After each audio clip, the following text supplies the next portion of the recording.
lalaban upang makapang-akit ng dalaga o makapang-agaw ng babaeng may asawa na. At ang pang-aagaw ng asawa ay normal lamang sa tribong ito at tanggap ito ng kanilang lipunan. Kaya ang festival na ito ay binansagang Agawan ng Asawa Festival. Pagdating sa sex, ang mga babae ang nasusunod dito. Maaari silang magkaroon ng maraming boyfriend at magpalipat-lipat sa iba't ibang asawa. At normal lamang ito sa kanila. Tara at alamin natin ang kakaibang tradisyon ng Wodaabe tribe sa West Africa.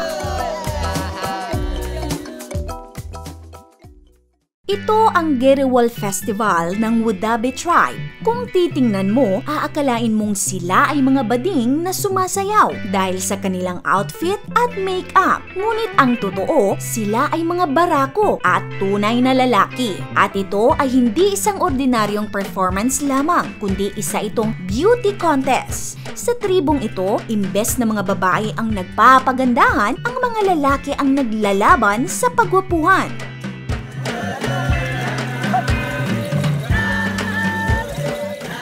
Ang Gerewol Festival ay nagtatagal ng 7 araw, puno ng sayawan at kantahan. Ngunit may isang espesyal na pagtatanghal na ginagawa nila. Ito ay ang sayaw na yake. Sa ilalim ng matinding init ng araw, ang mga lalaking contestants ay sasayaw sa loob ng ilang oras. Pinapakita nila ang kanilang mga puting ngipin habang nagcha-chanting. Iniikot-ikot ang kanilang mga mata na parang luluwal na sa kanilang eye sockets. At tatalon-talon upang ipakita sa mga babae na mataas ang stamina at malakas ang kanilang katawan. Para sa mga Wodaabe, mas attractive ang lalaki kung maputi ang kanilang mga mata at puting-puti ang mga ngipin.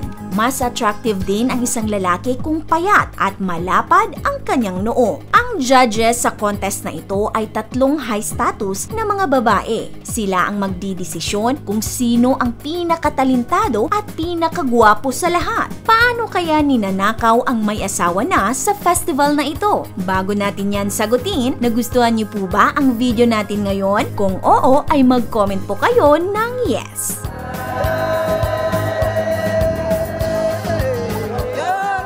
Matindi talaga ang kompetisyon sa contest na ito dahil kung mananalo ka, bukod sa fame o kasikatan sa buong tribo, sa maraming taong darating, magkakaroon ka rin ng karapatang pumili ng pinakamagandang babae sa tribo upang maging asawa.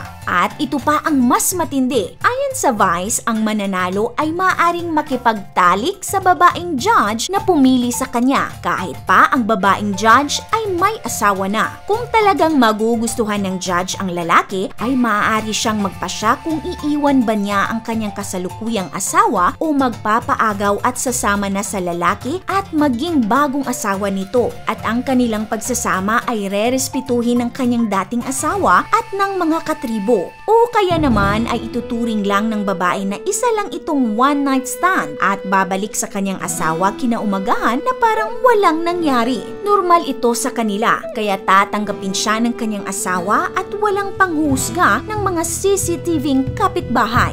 Bawat hurado ay pipili ng isang lalaki na kanilang winner. Ituturo o hahawakan ng judge ang napili niyang panalo.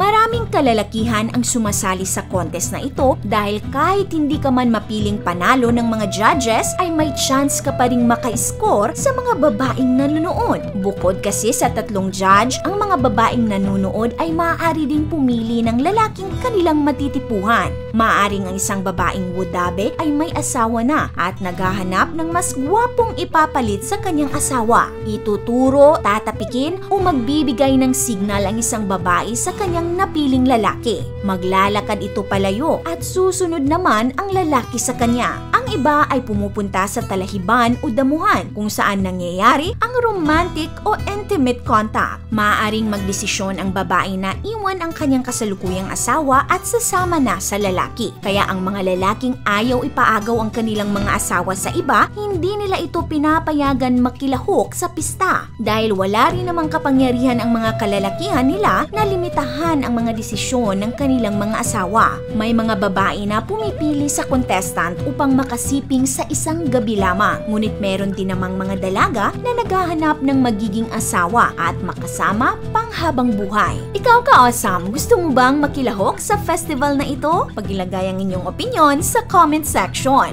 This is your Ate O from Our Republic. Hanggang sa muli and stay awesome!